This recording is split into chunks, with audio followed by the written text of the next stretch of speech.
चला तर मित्रांनो, तुमचं आजच्या मिनी ब्लॉगमध्ये स्वागत आहे. तर आज यात्रेनिमित्त म्हटलं आळंदीला जाऊन यावं. आळंदीला आल्या आल्या पहिल्यांदाच ज्ञानेश्वर माऊलींच्या पालखीचं दर्शन झालं.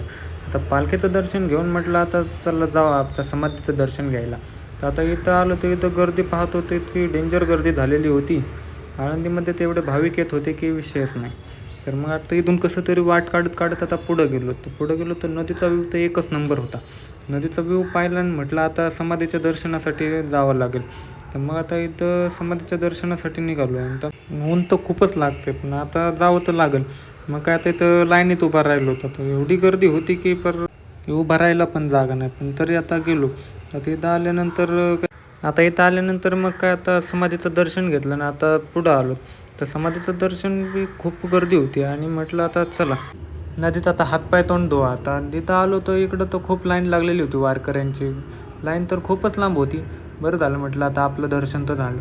मग आता इथं आलं हातपाय तोंड धुवायचं होतं. मग काय हातपाय तोंड धुतल्यानंतर मग म्हटलं आता रबर बोटमध्ये बसावं. आता रबर बोटमध्ये बसून पण एक चक्कर आणली मस्तपैकी. फिरून आलो थोडं लांब जाऊन. मग आता रबर बोटमधून म्हटलं आता चला रूमवर जावं लागेल. जाता जाता लगेच एक अननसवाले काका दिसले. मग काय त्यांच्याकडून अननस बी खायला घेतलं. अननस खूप टेस्ट होते बरं का. मग अननस खाल्ल्यानंतर काय आता म्हटलं आता रूमवर जावं लागेल. तर अननस आता खाऊन झालेलं आहे.